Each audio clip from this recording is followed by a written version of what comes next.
当地时间9号，也就是北京时间10号凌晨，美国总统拜登签署行政令，设立对外投资审查机制，对美国资本投资中国的半导体、量子信息技术和人工智能等技术作出限制，将对华科技封锁从商品领域延伸到资本领域。中国外交部、商务部对此表示强烈不满和坚决反对，并已向美方提出严正交涉。美方继续升高对华科技打压态势，将对中美关系产生哪些负面影响？来看报道。当地时间8月9号，美国总统拜登签署酝酿已久的限制对华投资的行政令，限制或禁止美国主体及其控制的境外主体对中国半导体和微电子、量子信息、人工智能领域的投资，预定2024年起生效。这项行政令的全名很长，叫做关于处理美国在受关切国家的某些国家安全技术和产品领域的投资的行政令，依据美国国际紧急经济权利法制定，内容包括序言、10个条款和1个附件。虽然正式条款中并未指出具体的受关切国家，但在附件中将中国内地、中国香港和中国澳门列为对象。行政令责成财政部长向国会提交年度报告。美国财政部随即发布公告进行公众意见咨询，为期45天。深圳卫视梳理发现，美方新行政令的第1条授权美国财政部长、商务部长以及相关部门负责人制定实施细则，对敏感技术和产品进行界定，并要求美国主体申报禁令涉及的交易。第2条规定，这项禁令涉及的审查由财政部长牵头，商务部长、国务卿、国防部长等联合分析企业申报事项所涉及的军事、情报、监控和网络相关能力方面的应用可能性，并与盟国和伙伴国进行沟通，调查违反本行政令的行为，并作出民事处罚。分析认为，有3点信息非常重要。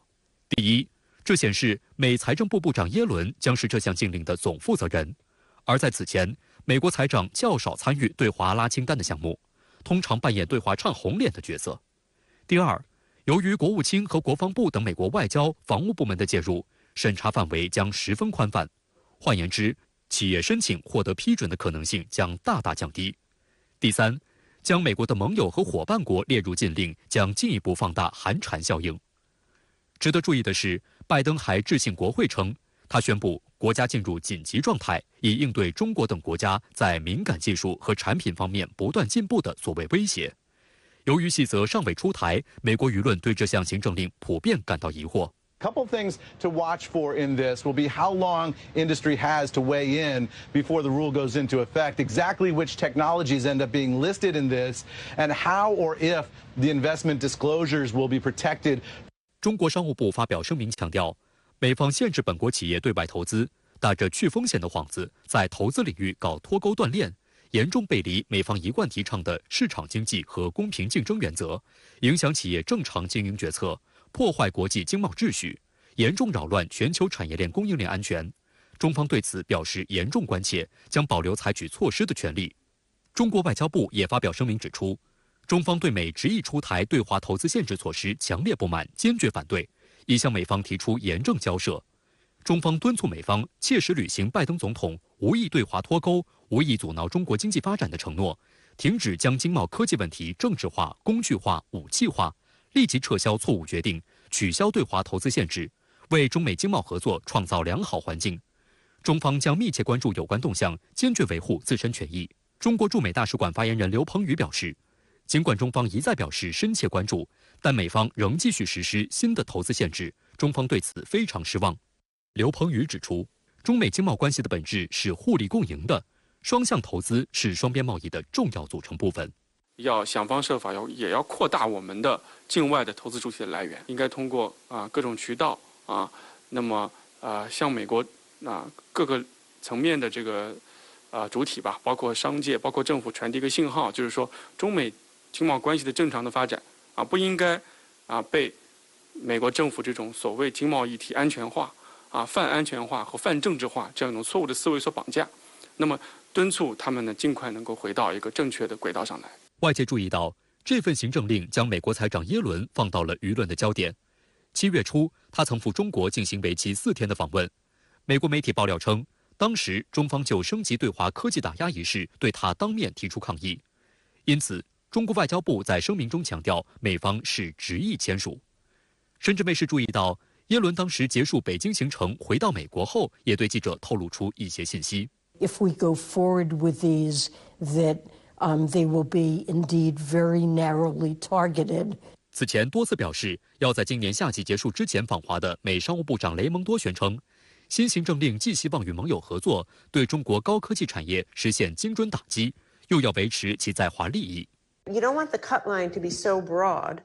that you deny American companies revenue and China can get the product elsewhere. 日本经济新闻指出，美国新行政令的签署意味着美国对华科技打压从商品限制出口拓展至资本领域。美国作为全球最大的市场经济体，对资本流动进行管制实属罕见，不符合市场经济规则。美国《纽约时报》引述分析人士的话称，沟通和执行这项措施将会很困难，因为美国商界已经开始反对私人市场政治化。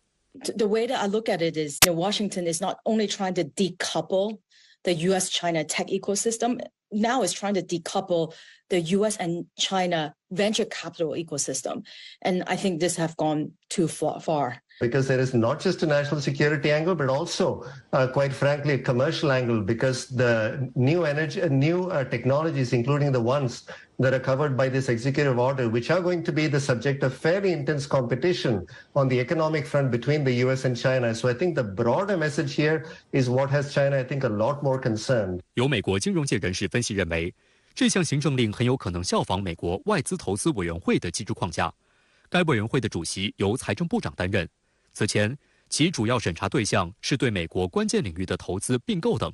初期聚焦基础设施，但近年来权限不断扩大，将许多原本可自由交易的商业行为变为必须受到监管的活动，大大增加了企业成本，令许多并购不了了之。What's happening now, Tyler, is that I think the Biden administration is going to essentially make CFIUS not just inbound but outbound, and that's a real change. 据美国媒体报道，拜登酝酿这份新行政令已经长达2年，原因是不少美国政界人士感到不满，尤其是一些强硬派。例如，共和党籍参议员反华籍先锋卢比奥就认为，拜登政府的计划几乎是可笑的，因为漏洞百出。这些人要求禁止一切美国资本对华投资，但美国商界认为这将大大影响他们在中国的商业利润。美国《华尔街日报》报道称，过去2年中，美国财政部和商务部的官员已经设法缩小行政令将波及的范围，但有官员私下里承认，行政令的签署将加剧中美关系的紧张。值得一提的是，虽然美国这项新行政令想拉上盟友，但欧洲和日韩等在这方面的诉求与美国并不一致。例如，德国就没有将去风险化列入政策，而是改由建议企业执行。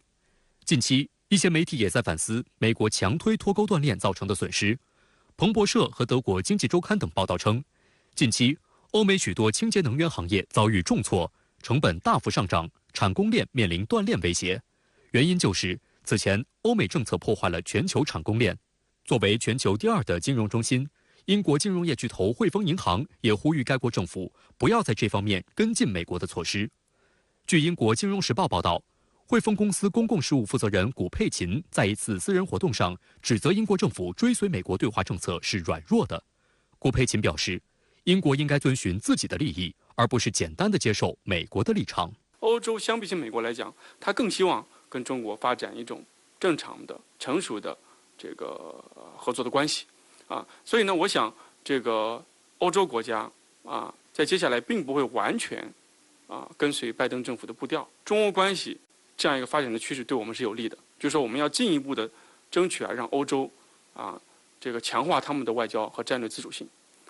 避免呢这个欧洲被美国的所谓对华战略竞争所绑架